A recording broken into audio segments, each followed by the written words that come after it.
Welcome back to another episode with Think Big with Lasindu, and today we have another guest, Harindu Gunawardena.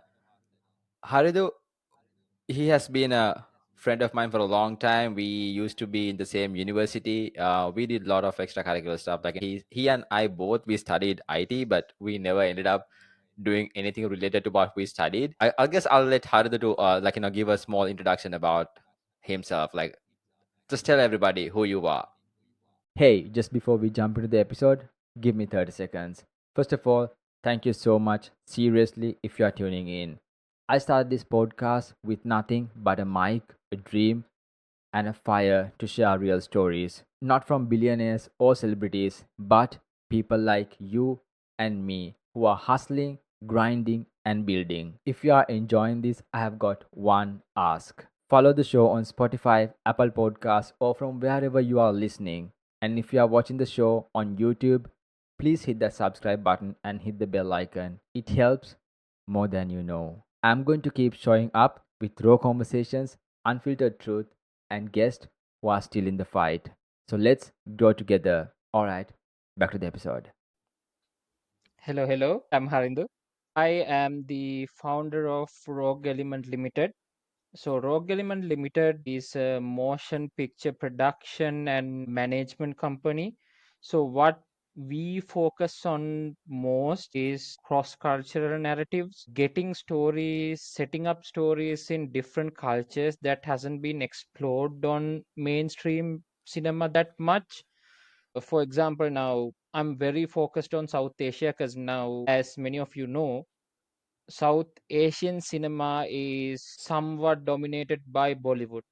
So Hmm. when we are considering countries like the US or the UK where they make largely for a global audience, South Asia goes unnoticed most of the time. I mean, every few years we get a film, one or two. Every couple of years we get one film that's a proper Hollywood production that happens in South Asia, but it's not that frequent. So, this is the way I wanted to penetrate the market, and this is why I started Rogue Element because most of the films that I wanted to make, not all, because we do have high concept films, but most of the films that I wanted to make were initially originating from cultures like this.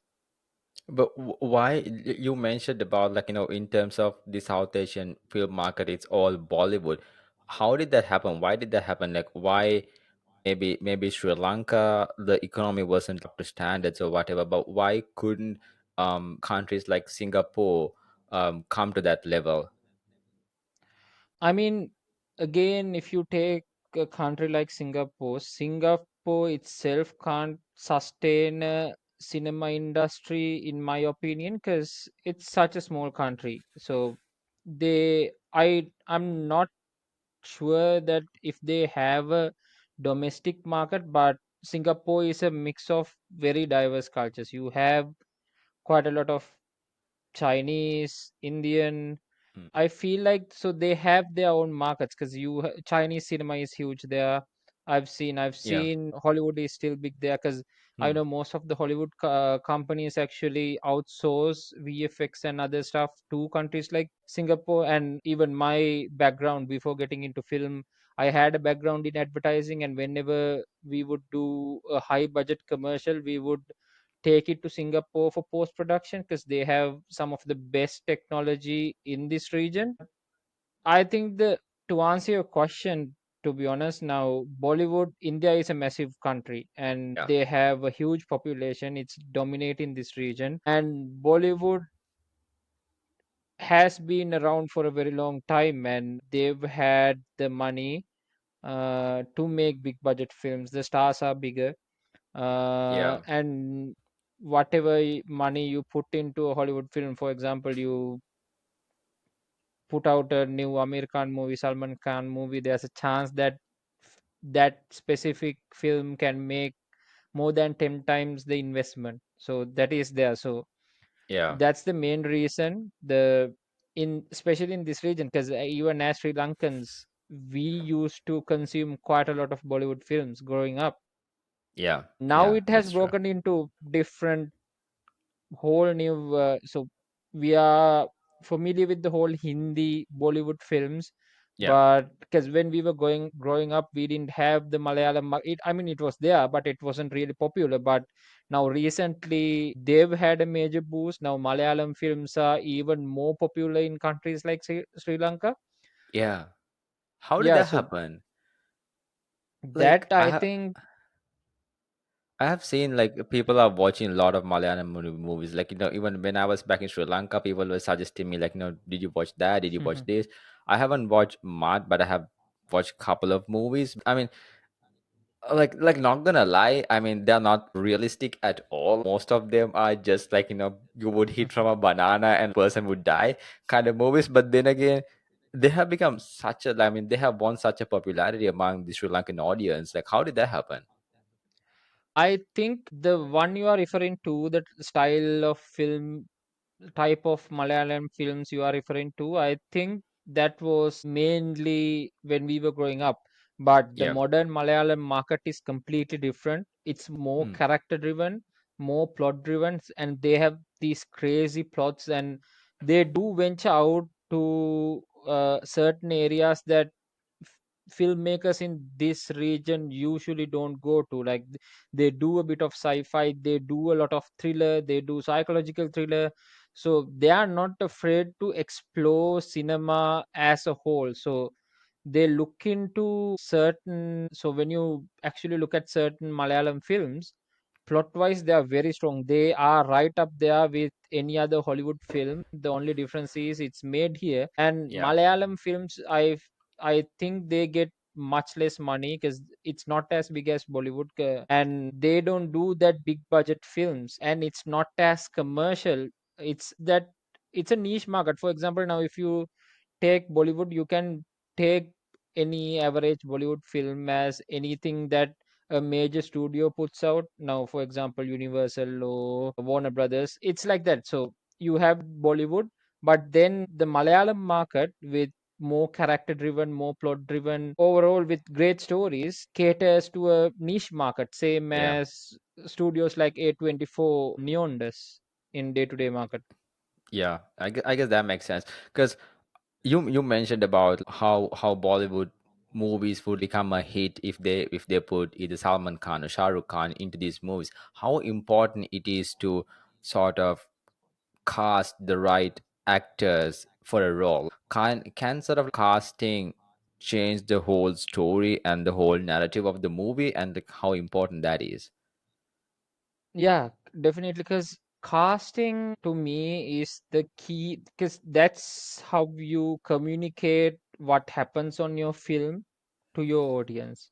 More than the sound design, more than how you set design it, it's from your stars. Yeah. And you cast the right people on your film. Now, because I used to run couple of masterclass programs while, because these days I'm back in Sri Lanka for a short time, and I always incorporate recent successful TV shows and films, and casting is something that we speak about most of the time, especially when it comes to how well having the right people on board makes your whole film very commercially viable. Because one of the best examples these days, have you seen Nobody Wants This on Netflix? It's a romantic comedy. It's not for everyone, and Yeah.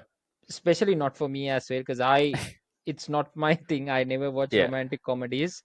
But this specific story, so it, without spoiling the whole thing, it's this contemporary love story between woman who's trying to figure out what she wants to do in life and what her place is, and a modern day rabbi, a Yeah. Jewish rabbi. And the people they've casted, it's Kristen Bell and Adrian Brody, sorry, Yeah. Adam Brody. And the chemistry between the two is the most appealing thing to me personally on the entire show, because that to me drove the whole story. Because they had a great plot, they have a great plot, but at the same time the chemistry between the two, because that's how important. Because I feel like with anybody else, if they had changed the two actors and had anyone else, I highly doubt that story would have worked. There are so many other examples just like that. Yeah. Yeah, I guess that makes sense. Because as you were explaining about yourself, as you were giving the introduction about yourself, like I just straight up jump into talking in depth about movies and how they are being made. Just tell me how exactly you got into this filmmaking and this production, like movie industry, and how did that begin? I mean, me personally, film is something I've always had a passion for, because most of the time, if you take from childhood, I would spend quite a lot of time watching film. The amount of films I have consumed, even because my during the holidays mainly, because just when we had all these satellite TV come into Sri Lanka and we had HBO access to HBO and Star Movies and Yeah, all these things, yeah, yeah, my parents would leave me right in front of the TV, yeah. and when they come back from work, I'm still there, because I must have consumed more than, I don't know, 10, 15 movies a day at that time, Wow. because Yeah. I had that from childhood, because that's something I shared with my father as well, because he was a huge fan of cinema. Because I the first film I remember watching with him was Good, Bad and Ugly, and I think it came out in the 60s. One of the Yeah. best Western films in my opinion, and that's my earliest memory watching a live action film. But to answer how I got into this, the short answer is the fastest way to get into the type of filmmaking that I am in, you have to sort of leave Sri Lanka, Yeah. because the type of, now our generation mainly, we've had a closer relationship with Netflix and Hollywood and all these Hmm. Western films more than we had with our domestic industry. So we were more Hmm. inspired and we were more inclined to watch Hollywood film compared to a local film.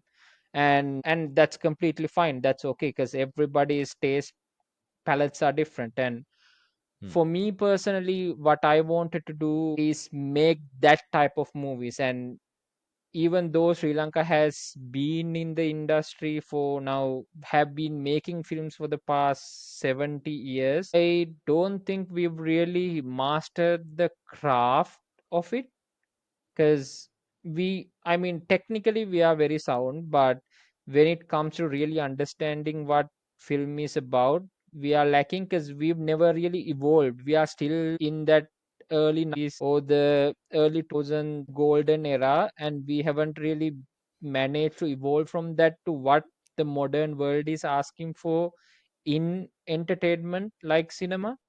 But why So is yeah, that though? so that again goes, there are so many things. So one is, we don't have film education here, proper film education. Now you Hmm. can learn how to handle a camera, you can learn all the technical things, but the art of cinema, I doubt you can learn anywhere in Sri Lanka. At the same time, we've only catered to this domestic industry. We've had Hollywood films come in the 1980s. We had Indiana Jones shot here, but we've only facilitated, we've never really co-produced. And I don't think any of the filmmakers back then really aspired to reach that level.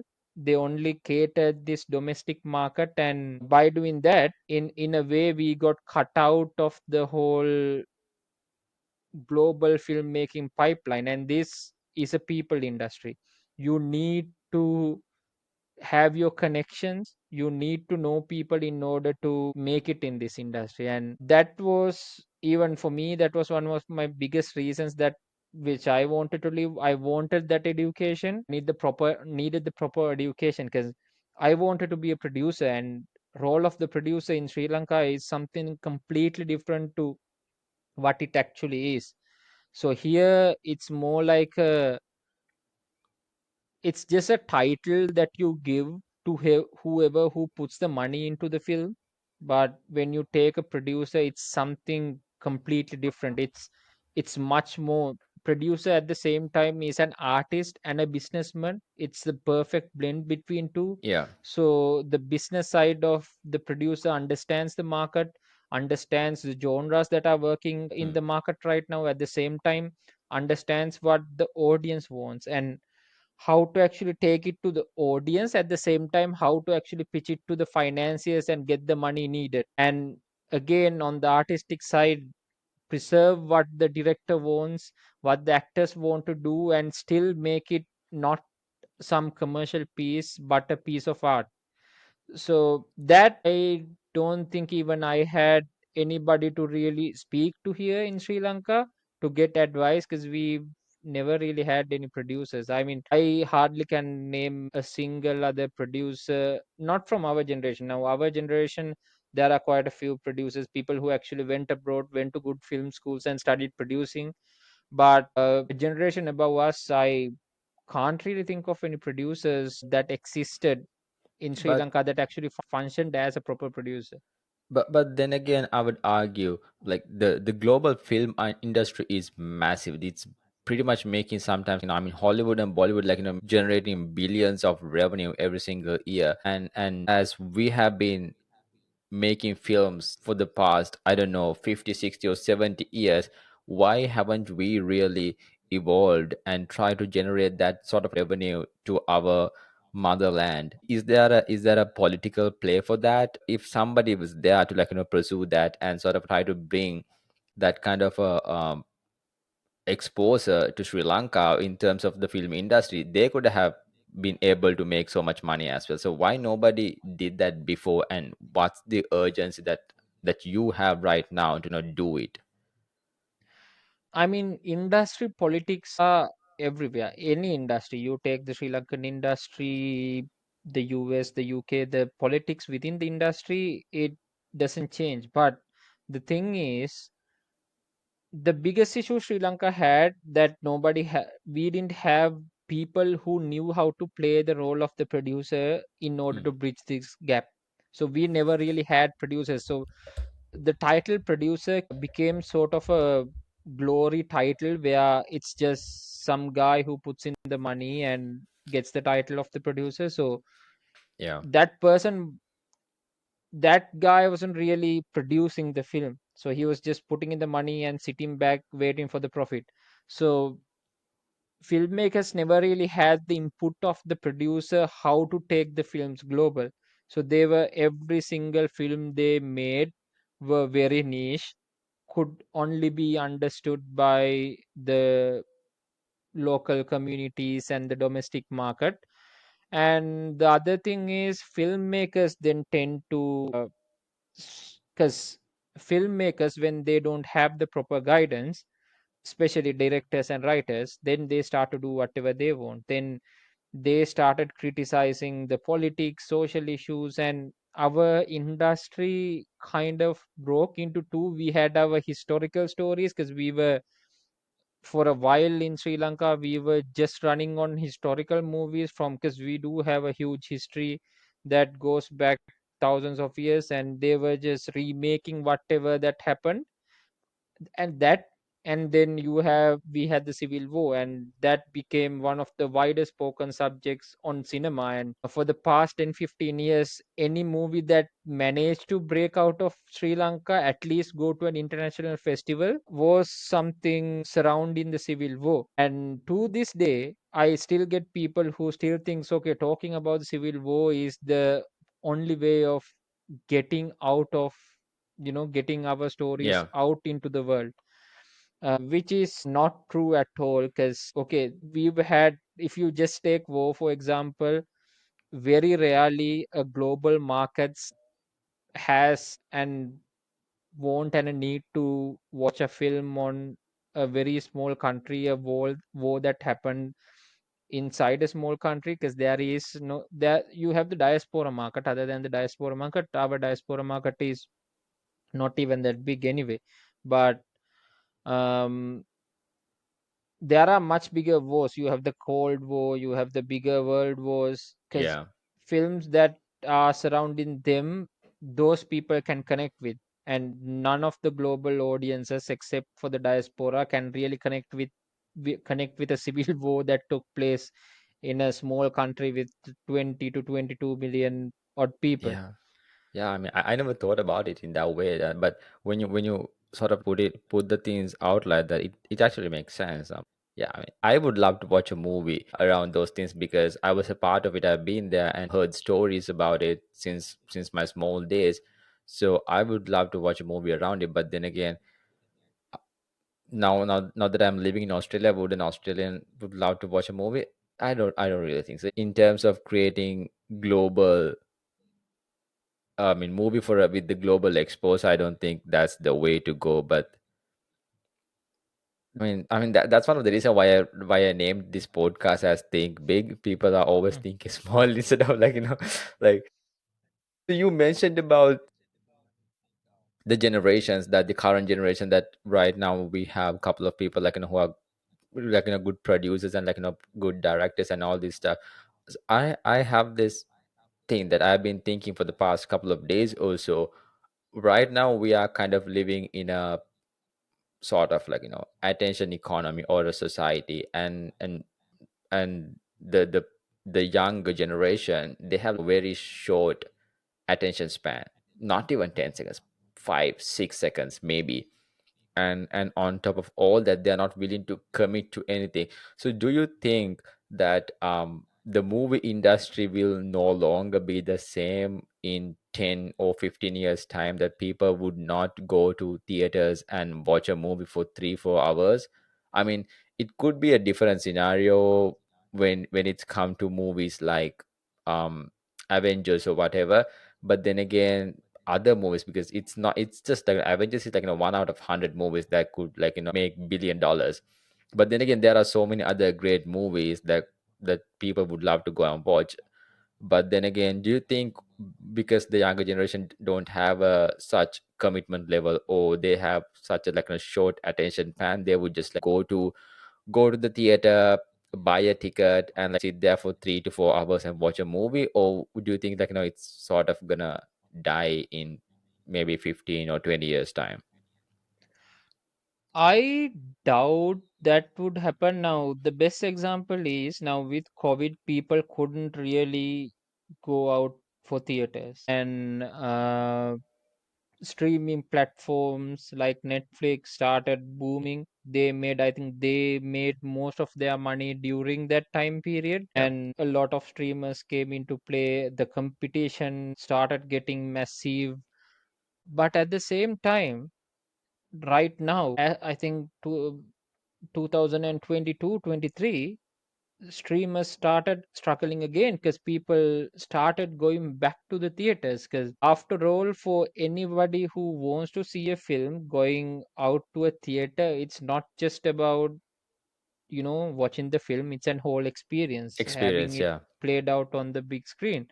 Yeah. Because if I can remember correctly, if you take the number of people, that I can't remember if it was indie specifically or globally, theatrical audience, the people that go out for theaters. Because I was doing research for multiple different projects, and I can't really remember where the statistic is, if it's just overall cinema or is it just independent cinema, but it's over 2 billion as of Wow. 2024. So you still have that amount of people actually going into theaters, and this becomes like a habit that goes down from father to son. You go out because the culture now. I know why you would ask that question, because here in Sri Lanka and where we sort of grew up in, going out to theaters was very rare. It has to be something very special. Otherwise, we would just pirate it. Most of the people here, Yeah. because it has to be that, okay, Avengers or something big budget massive film, because we don't have that film watching, like movie going culture here in Sri Lanka. Yeah. But for example, if you take like the US or the UK now, since I've moved to the UK, I I would see at least 2 or 3 films per week in theater. I mean, Mm. and that's not just something happens, it's just even if we are hanging out, and maybe because it's of the circle I had, because everybody was in film. But I remember every single time, what are we doing? We every week, at least every week, when we would go out to see a film in the theaters, that culture is there. Yeah. So I think here I doubt it, because piracy is a huge issue in Sri Lanka. Don't think nobody really goes out to see, because they everybody waits for the piracy, that cut. But outside of Sri Lanka, the movie going, the proper going into theaters and watching films, that culture is there.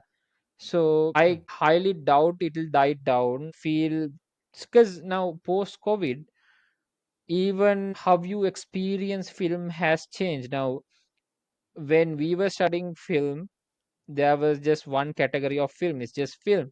But now you have theatrical films and you have streamer friendly films, because Yeah. streamer friendly films are more cozy, they are more character driven, and they are made for streamers specifically. Because if you put it out on a theatrical release, hardly it would make any money.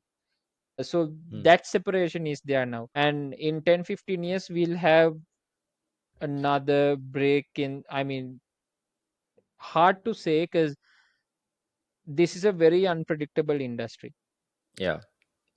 We everybody thought theater is dead, like actually going to cinema is dead during COVID, because everybody was hung up on the streamers. But as soon as the world opened up, people jumped back on going back to the theaters, and then the streamers started struggling again. Now Netflix actually started losing subscriptions, and they had to Yes. they had to Yeah, do yeah, so many I things. saw that. Yeah. So it's funny. So like that you mentioned about the streaming platforms and theaters, because that is another factor that I was thinking of. What would be, so you believe that creating movies for streaming platforms is financially beneficial more than creating movies for theaters? So here's the thing. Now, if you are someone like me or any average filmmaker, you can't technically make a film for a streaming platform. There is no such thing as making a film for a streaming platform. So the industry works in two different ways. For example, let's take, you are somebody trusted by the streaming platforms. You worked Hmm. with them before, then yes, you get the financing you need from, so like Apple Originals and Netflix Originals. You get the money from the stream itself to make the money film or the TV series that Yeah. you want to make. But it's very tough to get there as a first time filmmaker or somebody who hasn't had that much of success in the commercial market right now, especially now, because streamers are struggling a bit, with platforms like Apple TV coming out. Now for Apple, streaming is not their main source of business, it's something Hmm. that they offer in their ecosystem. So Yeah. Yeah. they don't care if the film ends up making money or not, so they Not, have yeah. unlimited amount of money to pump into film, where somebody like Netflix survives on having good films, because if they don't put out good content, they lose the subscriptions, because subscriptions to start with are very expensive. And you get Apple TV, you buy a new phone, and most of the Yeah. people switches their phone every single year. So Yeah. for the next 3-4 months, you have Apple TV for free, and Yeah. you can have with a subscription like Apple One, you can have it for much cheaper.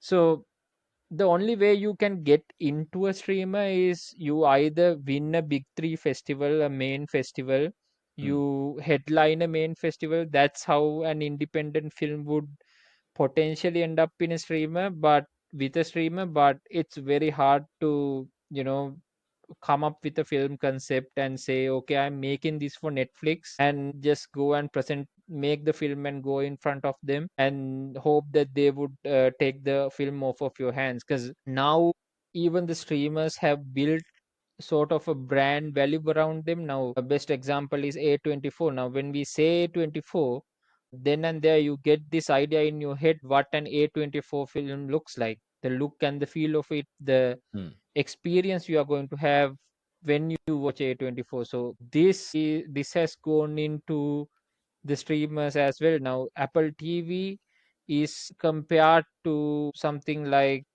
Netflix has more character driven, more they take more risks, they let new filmmakers, they give more creative freedom. And Netflix, they are very, very secured about what they want to do, what they want to push out.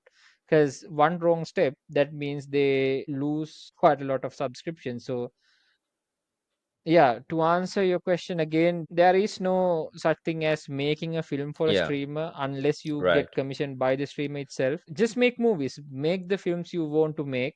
Yeah. Then, if you do well, you might just end up on a streamer if you manage to get your film through the market. And because right now we have hybrid models where you start with the theatrical system, you go in the theater run, and straight away Yeah. you get the chance to jump onto a streamer. Interesting. Did you watch Beast Games on Amazon? I don't think I have. I haven't been able to consume any TV unless it comes up in a festival these days, Yeah. especially now Right. that I'm here in Sri Lanka. Unless it's something that comes up in a film festival, very rarely I get to watch So something that's just out there in so TV. even I couldn't watch it. I didn't honestly, like um I I don't get paid to consume movies or TV series, so like I have to work hard, do other things. So I really don't have time to watch movies. But then again, so it's this TV series. It's something like Squid Games, done by Mr. Beats with the massive budgeting by Amazon Prime. So and it sort of, I feel like that sort of opens new doors for, especially for YouTube and YouTube creators, to come into the movie and TV series industry, especially with streaming platforms. Do you think that is some sort of a sustainable model? Because I'm not sure how much money that they made, but I have been hearing that it was a successful series and they might go with a season 2 as well. What's your opinion on YouTube creators getting into creating movies and TV series with these streaming platforms just because of their fame on another platform or another social media? The best example is, are you familiar with Smosh No, I don't on think so. YouTube? So Yeah. Smosh is, I used to watch Smosh quite a lot on YouTube Hmm. growing up. And I remember they tried to come up with a film just because they were one of the biggest YouTubers at the time. Yeah. They did all these Pokemon in real life and all these type of content. And I remember once Smosh came up with a film, a live action film that really didn't go anywhere. So it could work because, again, cinema and content creation are two different things. And so there might be very YouTube content creators who understands cinema Mm. very well. I can't really think of any good examples, but viral content, it's a hit or a miss. You can't really guarantee that just because you have your Yeah. audience on YouTube, people Yeah. would actually go out and see Yeah, that makes a sense. Yeah. film just because you are there. Because Yeah. to be honest, now in cinema, you take any actor, because actors have that pull. If you are a Hollywood actor, even you don't have to be a list actor, but if you are capable of delivering a good performance, people would at you know go out to see, buy a ticket and see your film. So I can't really answer to that because I don't see myself going out to see, even let's say, any YouTube I would enjoy Yeah. Yeah.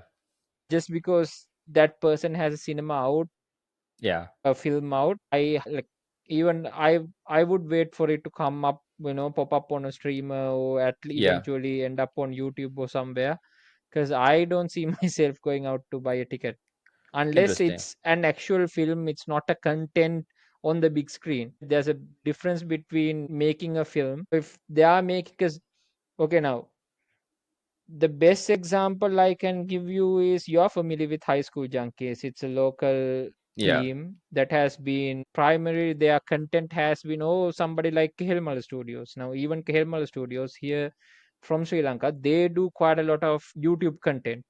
And High School Junkies put out actual short films, Mm. and Kehel Mala puts out vertical content. Maybe I can't remember the duration. It's like Yeah. 1 minute, 2 minute content, but they do explore actual film genres. They explore psychological thriller, they explore dark comedy, and now if you take High School Junkies, they do sci-fi, they do character driven drama, they do horror action. So if it's somebody who that I've seen have shown the craft of filmmaking through their YouTube channel, I'm Yeah. more inclined to go and see them in theater, Yeah. because I know these people understand film. So it's I'm not going buying a ticket to watch a YouTube content on the big screen. I'm actually watching a proper film. So I think that that might have answered your question better. Yeah. I agree. I agree. Interesting. So you were mentioning about Warner Brothers, Universal, like all these studios, but you never mentioned Disney for anything. And like I know that there's a lot of drama and stuff going on with Disney, and I don't know. I don't know if Disney is gonna survive. Did you watch Snow White? I didn't actually, because here's the thing, I'm not a big fan of live action remakes because I am somebody who grew up with classic Disney. So I Yeah. haven't even seen even the good ones. I haven't seen. I haven't seen Mufasa, or because Hmm. I'm very rarely I would watch a live action because it's my personal preference, because I have quite a lot of nostalgia with Disney because I have the first ever animated thing that I can remember watching on TV was Bambi. So that was the first one, because I've had this relationship with Disney for a very long time since I was, since I was unable to walk, like, because I've consumed Disney to that amount, because and mainly because of that, I'm not very keen on watching live action iterations of these films, mainly with the outlook they have in the industry, with they want to be a bit woke and inclusion and all these things. I mean, it's fine, it doesn't work always, it doesn't. I mean, some people straight out don't like it.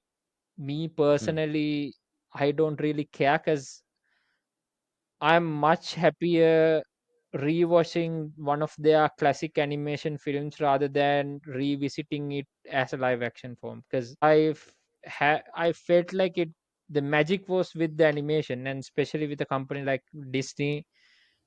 To me, whatever, like, even Lilo and Stitch is now coming out now, I'm still, because that Lilo and Stitch, the original, was one of my favorites, and I'm still, I still haven't decided if I'm going to go to theater to watch the film, because I still have that nostalgia, that pull. Okay, I would much rather watch the Yeah. animation one, because I love it so much and I don't want to be disappointed.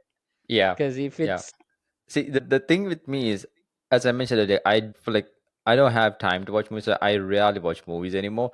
But then again, I like the business. I like the business. I mean, if I can make money in the movie business, I would do that. So how I would know a studio is not doing well? I would look at their stock prices and in stock market, and I said Disney has been like the same stock price for decades now. So I'm like, okay, it's not going up. It's not doing good if their stock prices has been the same for the past 5 or 7 years.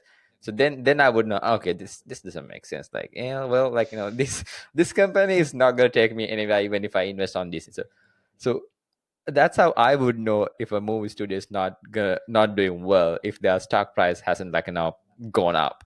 But I guess that makes sense. So do you think the industry is more talent oriented, or is it like is there like political aspect into it as well? How the politics is, because I have seen in Hollywood like a lot of actors, and they would just like come out as like whistleblowers or whatever and say certain things. So is there a real truth behind it? Is there like politics in? I'm pretty sure like as you mentioned, like there's politics everywhere, but then again, do you think the industry runs more on talent or politics?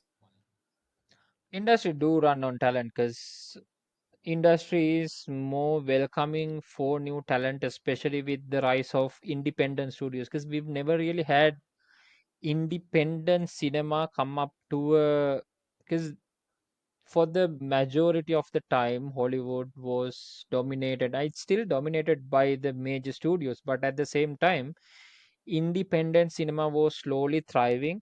Hmm. But since 2015-16, with the rise of companies like independent studios, now used to they started as a boutique distribution company, but now they are a studio that puts out original content like A24. With this, we've seen more new studios coming up that who are willing to give new talent a place to show what they are capable of. And because of that, we've had some of the greatest movies in the past decade. And it's not just A24, we've had Neon Rated and all these new companies coming up and putting out great content, and they are taking risks. And most of the time, the filmmakers who are making the films, it's either they are debut feature or they haven't made a successful in at least a decade, but they would still give them a chance. So it's more talent oriented, giving I wouldn't say unlimited freedom, but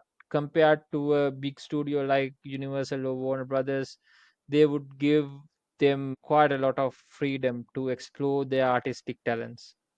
So have you ever seen that a director or a producer like being forced to sort of compromise their creative vision because of some sort of a commercial pressure? That happens quite often. I mean, it's so here's the thing, not every single film, because films get notes from studios throughout. If you are making your film with a studio, that means constantly you have a studio executive whose main goal is to make money, so they do whatever possible, whether it's brand placement or even in certain instances like casting. So their focus is on making the money. So do yes, the easiest question is, yeah, that happens quite often. That even in Sri Lanka that happens, but it happens in every single industry. That's why independent film had the opportunity to sort of rise up and Hmm. build a fan base around them. Now if you really consider the independent market right now, the market value now, the entire global industry value, market value is somewhere upwards of $100 billion. But Yeah. in just the independent cinema is now, I think, closing in on $30 billion.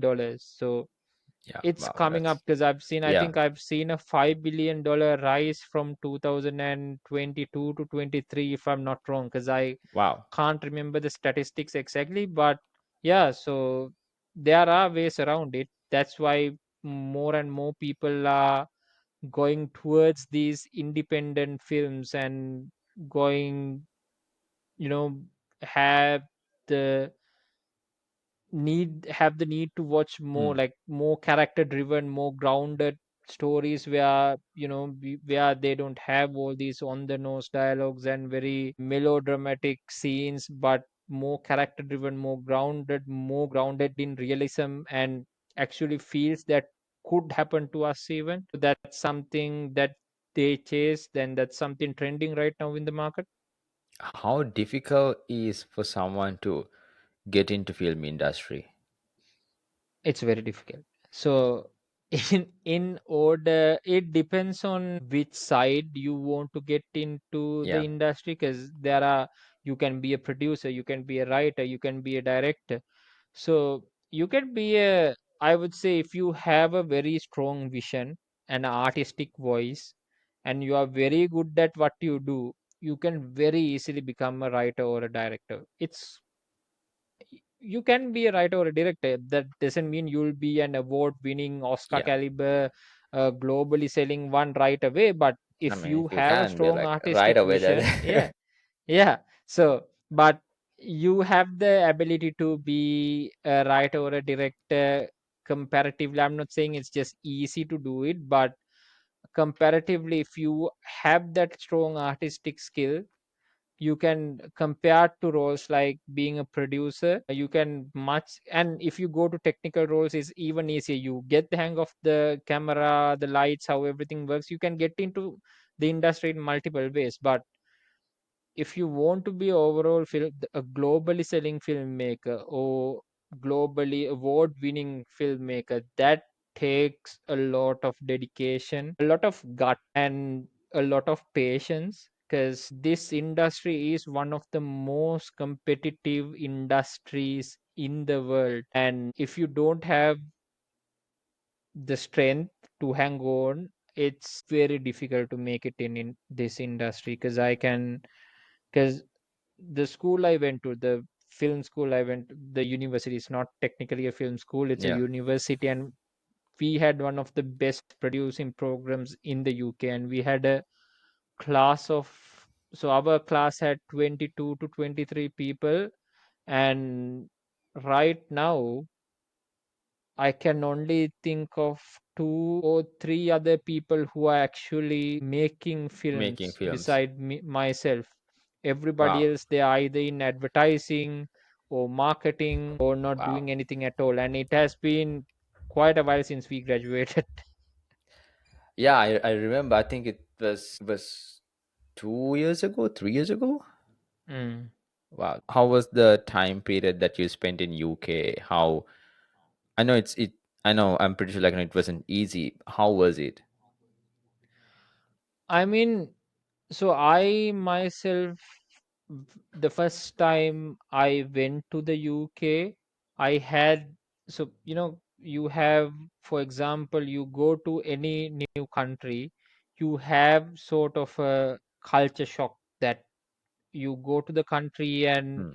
it's something completely different what you are used to. So to me, because of the way, I mean, it's the same for you as well, but most of Yeah. the people in our generation, we didn't have that much of a culture shock socially, the what's considered as polite, how dating works. So I didn't Yeah. have a culture shock in that sense, but I had a culture shock in terms of industry culture, Mm.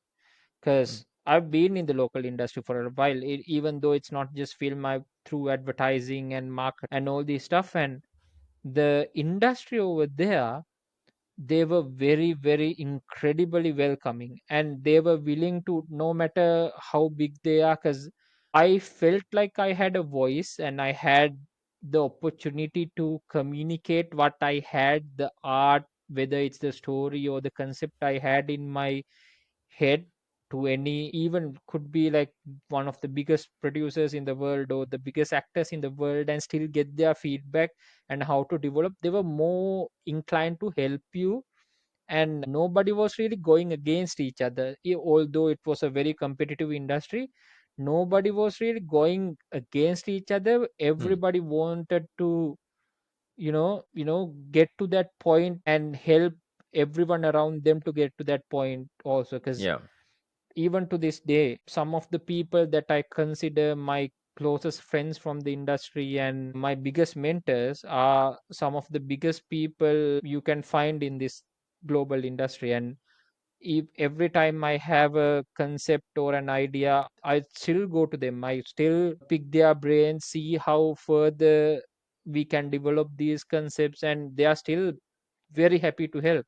Yeah. They, whatever they might be working, sometimes they are in between productions, but still they are very open to helping, because they do want to see this industry grow. And by the time they leave, they wanted to, make sure that they live with somebody there to fill the hole that's there by, the time they retire. Because Yeah. that's something I've heard quite often from the people that taught me. Yeah. That's interesting. So, are there like any conspiracy theories in film and industry that most people have like never heard of? Conspiracy theories people have not heard of. I mean, Oh, okay, there's this constant. I mean, this is something more. It's not something fun. I'll tell you something more that would be helpful for anyone who's listening to this podcast, because there are yeah. fun ones. But so there's this ongoing discussion among first-time filmmakers that they can't really attract big talent to their projects, because they are.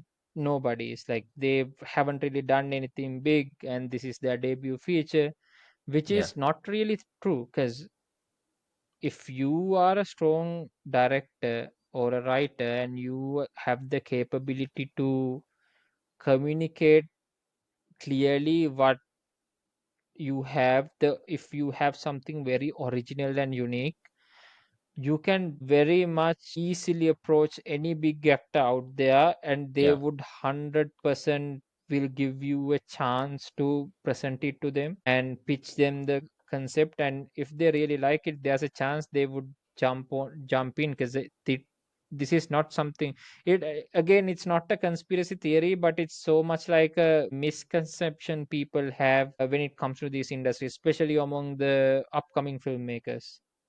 Just these directors or producers like um get to sleep with these like young actresses like wants to like get a bigger role or whatever. Do they like I've heard this story but I've never seen it or like, but I'm saying as you are in It, it as I mean, I'm yeah, sure it so happens like. it happens. It definitely happens. Yeah, I like. mean, I personally haven't seen it, Yeah. because now the industry, even the big directors, producers are much playing it safe. Because I'm pretty sure you are familiar with the Me Too movement that happened Yeah. with Harvey Yeah. Weinstein and the Yeah. whole legal case. So, but it happens. It you don't see it out in the open, but it still happens. It happens in the Sri Lanka. I just read a case here in Sri Lanka. I don't know, I didn't really dig into it that much. I just skimmed through it. But this very famous news host from a big broadcaster in Sri Lanka left, because she's been, in order for her to go to the next Get to the next stage, level like the she was sexually yeah. abused. So like I don't yes, like as you mentioned the high Weinstein, I don't know. So the story goes as like I read about it too, and it says like most likely he might be wrongfully accused.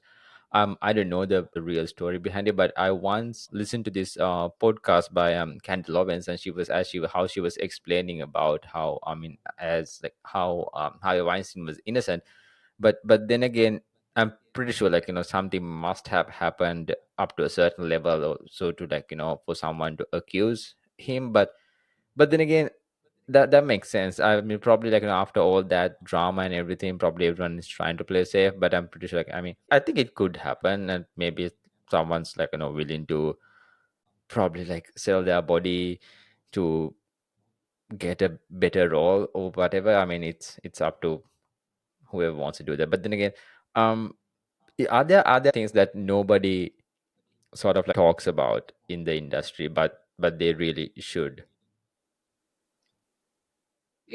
I mean, Hollywood has its own dark secrets, Yeah. but I mean, for us, especially now, we are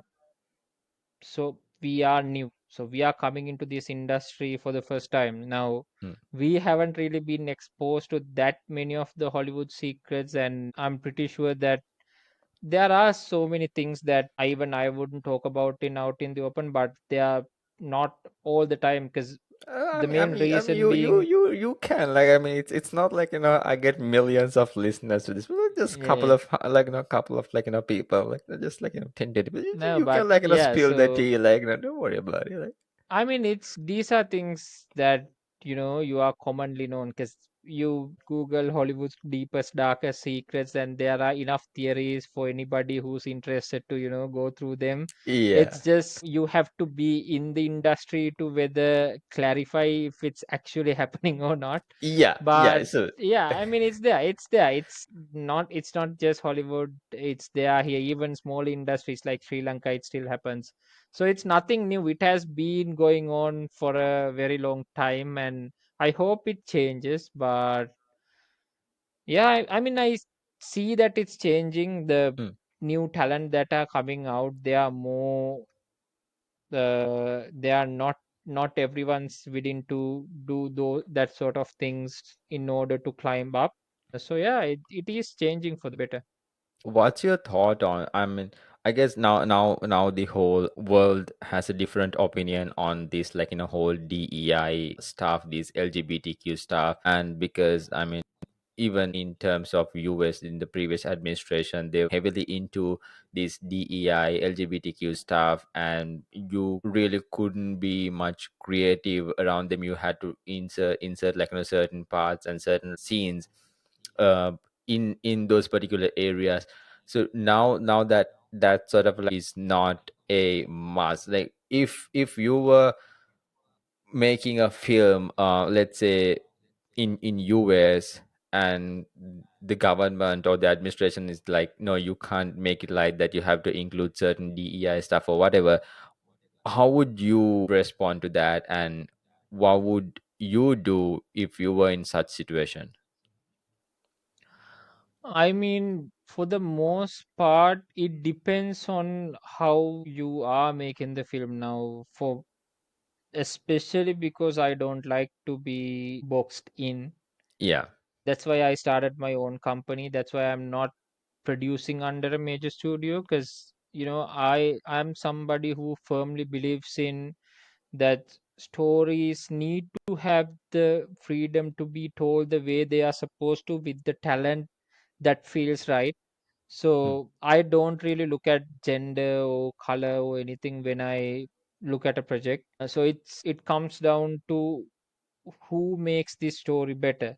But to answer your question, it's if I were asked to, you know, include such a scene or actor, it means that okay, it's coming from my main financing source, so I can't technically fight it. That means, because this is a very complicated industry, that means that okay, you lose your source of funding. The funding, So the then, fund is gone, like yeah, no yeah. movie. So as producers, you do have to compromise. There are instances where any filmmaker, any artist will have to compromise, but I really hope that it doesn't come, because now people don't really look at, it's not you don't need to force it, because there Yeah. are many LGBTQ talent, very good talent, that I know Mm. personally, I've worked with personally in the industry now, and they are very talented. You don't need to force this inclusion anymore. 5 6 years ago, of course, to an extent you had to, but it's not the same case anymore. And it's now, even if you take most, even areas like game development, because you and I used to play quite a lot of Valorant, and even if you take Yeah. the people who are developing characters now, from game design to character design, there are quite Yeah. a lot of very good talent in those areas. So I Yeah. don't feel like it's something that needs to be forced upon. And filmmakers should have the freedom, because not every single story and every single film needs to have that much of inclusion, because there are certain stories that are told in certain ways. But Mm. yeah, I get the sense, when it's a big budget film, you need to appeal to a wider audience, it's there. But Mm. when it comes to indie, it really happens like so I'm not in that blockbuster market, so I'm catering to that 25 to 30 billion dollar market, where it's independent cinema. It's a Yeah. whole different market from what studios do. So in the market that I am in, it's very, like, it almost never happens. Interesting. So, do you, when you are sort of making certain decisions, when you're producing a movie, do you rely more on data or gut instincts? Data and gut instinct. So as a producer, you need to be able to find the balance between gut instinct and data. Now, right now, I am dealing with something similar like that now. So this specific film that I'm working on, in my gut, I know this actress that I'm looking at would be perfect. I'm I sure know you the know the story. story. Yeah, I know the But story. everybody else is saying, don't stick to this one option, because there are much better options. And statistically, yes, true, she's in her defense, she's one of the best actors in the market right now, in Mm. the industry right now. But at the same time, she hasn't had that much box office success in the past couple of years, in not even couple of years, because she's been every single film that she's been in are more independent films and more catered to a niche audience or a domestic audience globally. So, you have like the British domestic cinema, the Scottish domestic cinema, stuff like that. But in my gut, I know for a certain that this specific role, she is the one. But then again, the finances look at the numbers, and Yeah. you can't just go in front of financiers with the single act option. So on paper, when you consider the numbers, the other options may seem better, but then as a producer, that should be your talent to actually convince your financiers, no, yeah, the numbers are like this, but you should be able to sell your idea anyway to the financiers. Yeah. So it's up to you as a producer to get what you need. Yeah, it's all about how you sell yourself and your idea. Have you had moments that you feel like, oh man, like fuck, this doesn't work, like I'm done, like I want to quit, like I'm gonna do something else, this shit doesn't work, like that kind of feelings, that kind of Mm, moments?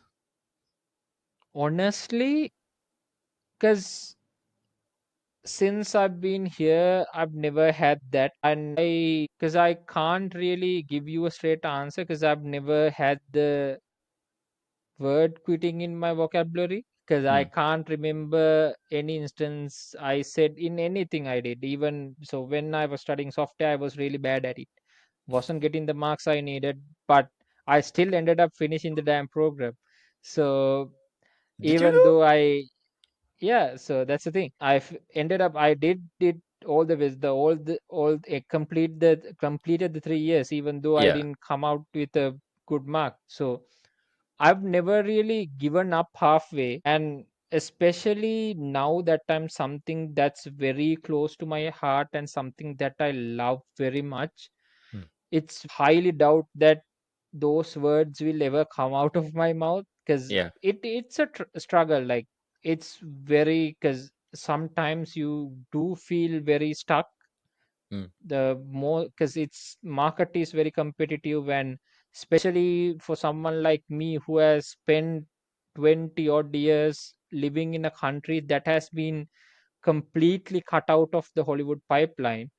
I had to start from scratch. I had to make my network, build my network, find the people, build mm, relationships. So I had the whole process of laying the foundation myself because I've never had a pre-built foundation like I had now at home in Sri Lanka now. Since my parents and my grandparents were all connected to the industry somehow, mm. I didn't have to worry too much, especially because of my father. And now, when I jumped onto film, if I want to make something happen locally, I can very much easily do it. But when you're out there, it's just you by yourself, and you have to start from scratch and build this network. But that said, I don't think I would ever give up on what I'm doing because I love what I do right now because this is what I wanted to do for a long Yeah. time. It took me a while to figure out where I want to be in the world, who I want to be in the world, but I feel like finally I'm there. That's good, man. I'm happy for you because I get this a lot, especially right now more than ever. Because previously I used to do certain business that like most people understood. I mean, I was running a marketing agency and I was into import and export business. Like people understood those kind of stuff. Like it has been there forever. And now that I'm into AI and tech businesses, and people don't be like, I have no idea what that guy's doing. Like, oh, he talks about AI and blah blah blah. The, most people don't have an idea. So how do you deal, because I'm pretty sure like you have been dealing with that for a long time. Even for the longest time I had no idea like what the heck you are doing. I'm like, these guys talking films every time I would like, we would have a conversation, you would talk about film. I'm like I have no idea what you were talking about. So what do most people sort of don't understand about your hustle that you wish that they actually knew about it? I mean, luckily from home, nobody really questioned the way I was doing certain things, because my father was connected to the industry, and I come from a media and cinema related family background. So at home, like in my house, never had the issue, but outside from relatives and friends and other people, because they don't see this as a viable industry, because we don't have a viable industry at Hmm. home in Sri Lanka. And when you tell somebody that you are making a film, in their head, that's something you do on your side, or that's something, you are either a big TV personality or a Yeah. writer or a, so it, in their head, it's not something you do as a job. It's not a traditional job. And it's true, because we don't have the industry here in Sri Lanka. So they would always question what you do, because and you can't really blame these people, because just because they don't know how big the world is and you are the only person who can see that, you can't really, people blame the people who don't see the world the same way you do. So I mean, you need to have quite a lot of patience, because people try to advise you and how things work and how you need to, fix your career and choose a better career. But yeah, so I personally stopped educating people how, what I'm doing, how I'm making my money. I just, Yeah. listen to whatever they say, and I'm like, yeah, I Yeah. understand, but Yeah. Just like go so with the flow. They're like, yeah, yeah, going with the whatever. flow, because That after a that while you get sick of it. Yeah, that makes sense. 'Cause I'm honestly like I'm done. I'm done explaining people like what's AI and all this. I was like, now I'm gonna like start creating more content on, especially on YouTube about AI, and I'll be like, just go watch my YouTube. So that at least I get more views. So that makes sense. As we were talking about AI, like where do you see the future of filmmaking is heading, and AI sort of, do you I feel like, I mean, I can say this. Do you think that there will be sort of a time period that you could just create an entire movie with AI? You could just, I think even right now, people can script with AI and sort of do minor tweaks based on your creativity as writers. And do you think in the future, I think probably it's happening, we are not that far away, that you can create an entire movie, you can just insert the script into AI, and like AI will create the entire movie for you. You don't have to film it anymore. I doubt AI will ever take over the industry in such a way where the films will just be AI. Because in film, the human factor is a major thing. The human, especially from actors, I don't think an AI would ever be able to have that depth of emotion you get from a proper actor on screen. But AI will certainly help the industry and evolve this industry. Now even big directors like James Cameron now using AI into, because he does so many VFX and CGI related stuff to make things move faster. It'll be a huge part of cinema now. Even myself, I use AI quite a lot now.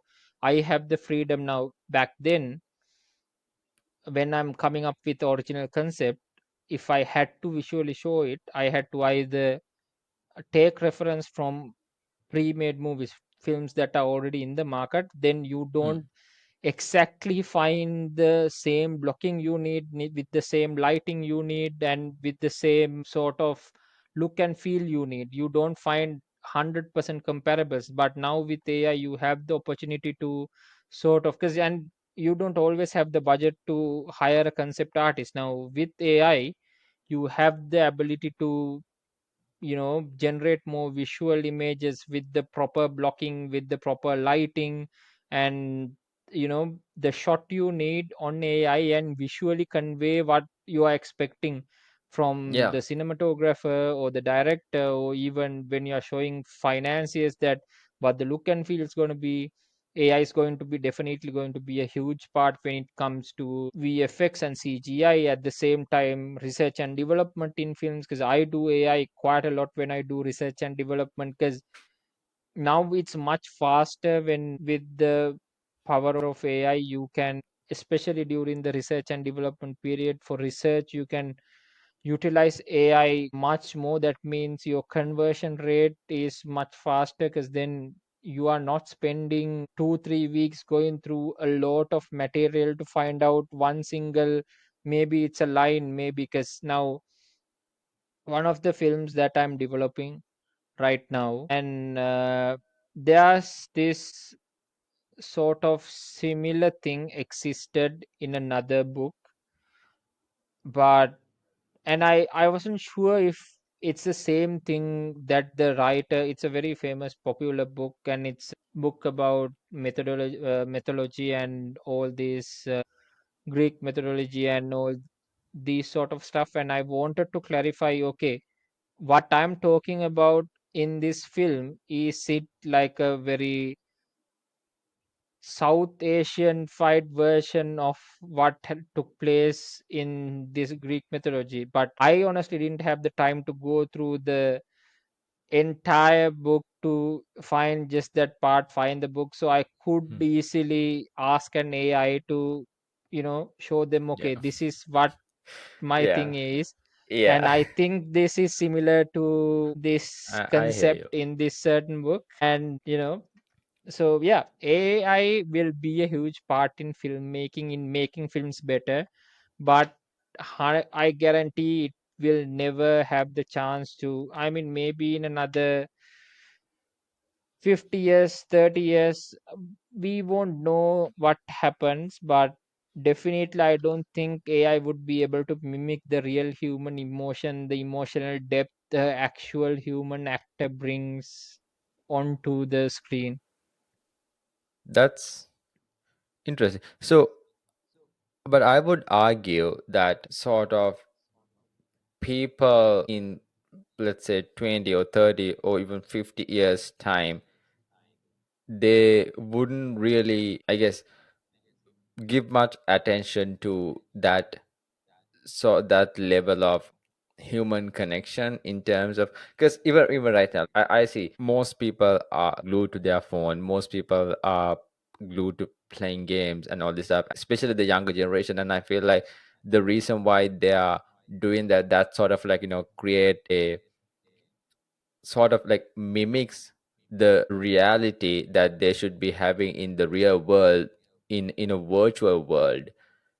So in a way that how they upgrade characters in games, I mean, that's what basically they need to be doing in real life. They need to upgrade their self, you know what I mean, have a good body and develop skills that could help you to become financially free.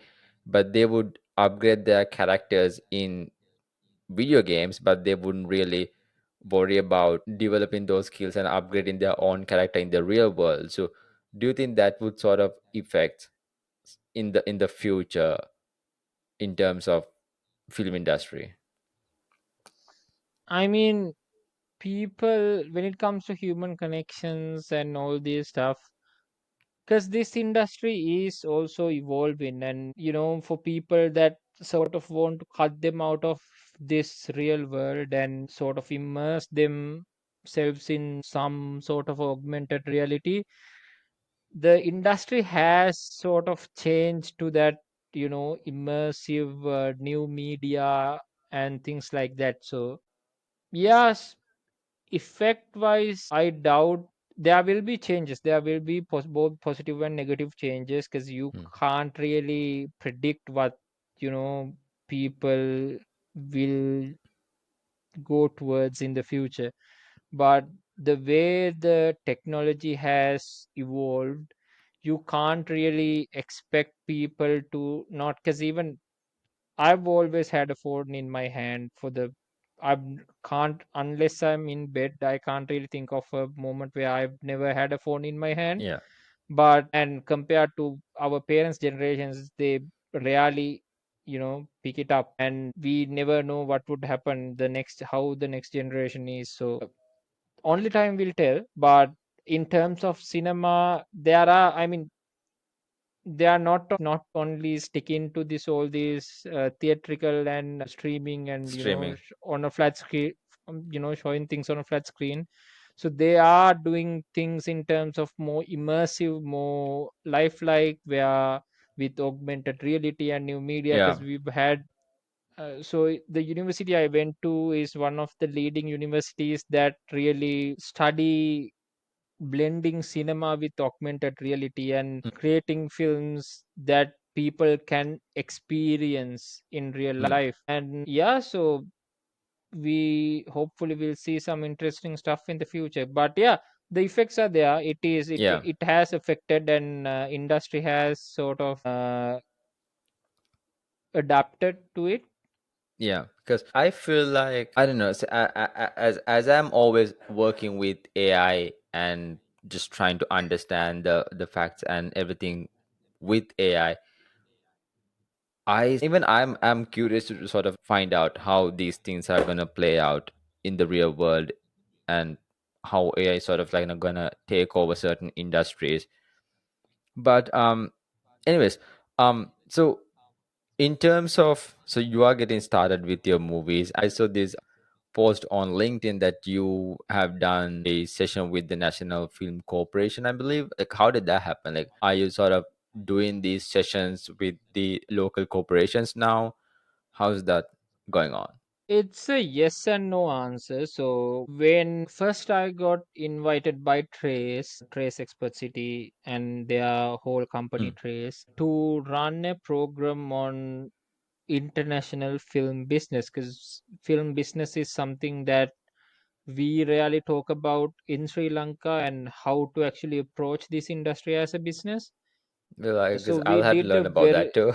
yeah, so we had a very successful program.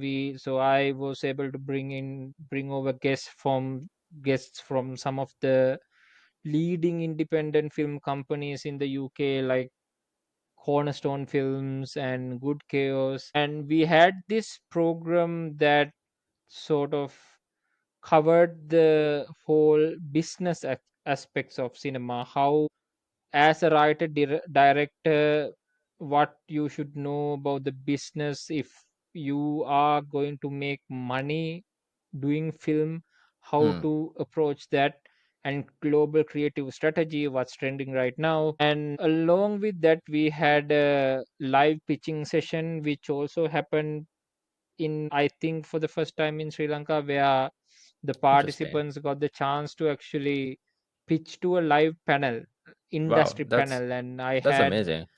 So that has yeah, never happened so before. I no, not really. We've never had live pitching. So pitching doesn't really happen here. We don't pitch films in Sri Lanka.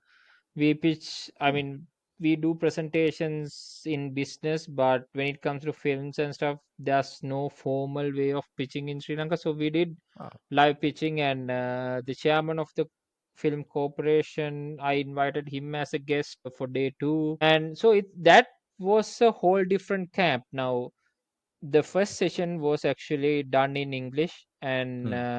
the people that attended that were mostly people who wants to get into film, and who have been brought up with this Netflix and the Hollywood or this type of filmmaking. And they also had more, they were more connected to the Western cinema than the local Hmm. cinema. And but they, I think, I believe we had maybe one or two people who were actually integrated into the industry. Everybody else were, everybody else that attended were film enthusiasts more than actual filmmakers. But then after film corporation invited me to run a program, and they recommended that we do it in Sinhala. We had a again another full house, but it was a completely different camp.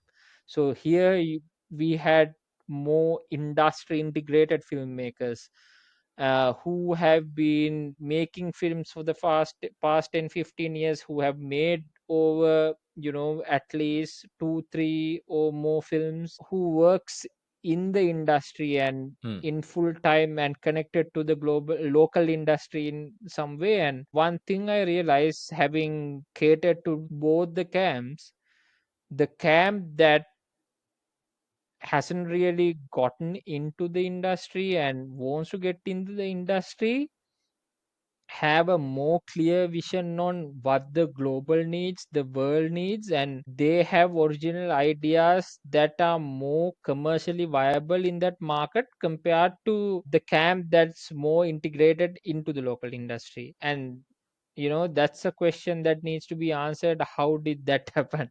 But Yeah, that I was was about to really ask that. interesting. Yeah, I mean that in my opinion is something very, very, even I was surprised. But I mean, I wasn't that surprised. I knew this would happen. I knew for a fact that there would be a clear change between the camp that more interested in getting into film and have been uh, brought up with the whole Western cinema, and compared to people who are making films to the local audience.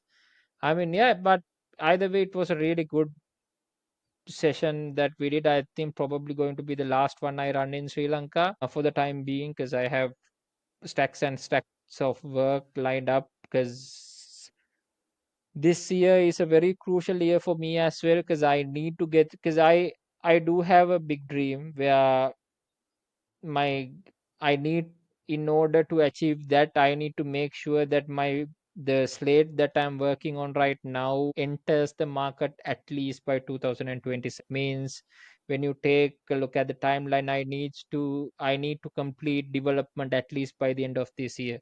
So next few months are going to be hectic, but looking forward to it. That's awesome, man. I hope you get all what you want. And Thank you. so, in terms of, let's just say if today was your last day in a movie set, or your movie set, maybe. So, what sort of a message that would you leave behind to the next generation of creators? I mean, in general, for any filmmaker, something I would really like to say is that, because there are so many instances where, especially upcoming filmmakers and people who've just gotten themselves into this industry, they feel a bit stuck, because it's like nothing's really happening, nothing's progressing. But just know that everything that happens to you right now happens for a reason. Reason. You may not be able Amen. to see it right now. Life is always moving.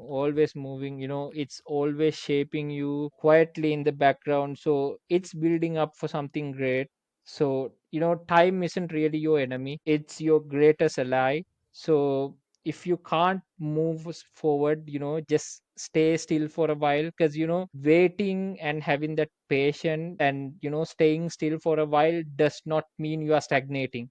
Mm, You are just waiting till the right time comes. mm. So just know that just because you feel stuck, that doesn't mean it's the end of the world.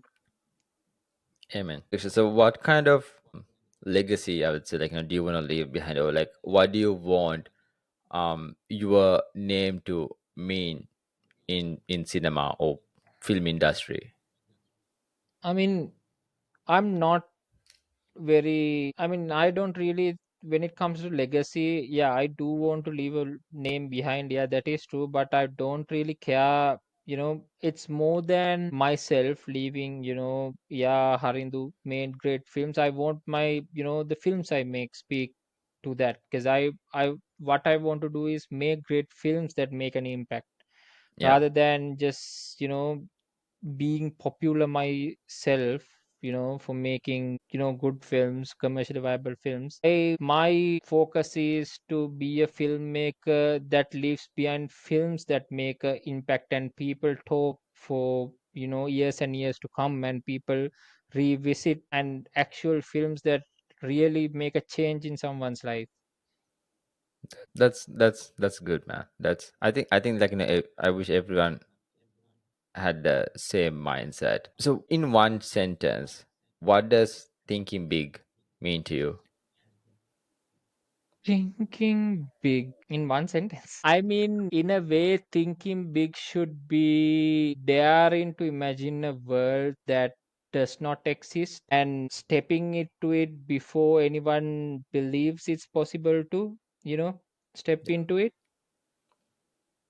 Well, wow, One sentence. One that's sentence. that's that's that's well said. Well said. I mean, I've been asking this question from a lot of people, even like not on camera, but even on off camera. But that was well said, man. Hats off to you. So I know that you're working on your movie, and I'm not gonna ask much about it because I believe all working at the backstage at the moment, and I don't know how much you wanna talk about it, like anything that you wanna share it with the audience about the movie that you are making. So I am currently functioning as, I mean, I can't really call myself an independent studio yet, but as a company, we have a slate of films. Now, we do have our in-house originals, so we are working on two in-house originals that focuses on more cross-cultural filmmaking, so stories set in this region. So out of the five, two films right now are set within the cultures that people haven't really seen in mainstream cinema. And at Yeah. the same time, I have my big concept films because, that's something that's the whole reason I got into film. So stuff like science fiction, fantasy, and bigger high concept films. So we have three in development right now, but very early stages of development. But yeah, so the shortest answer is we are working on five films, and two of them are ready to go into production next year, will be ready to go into production.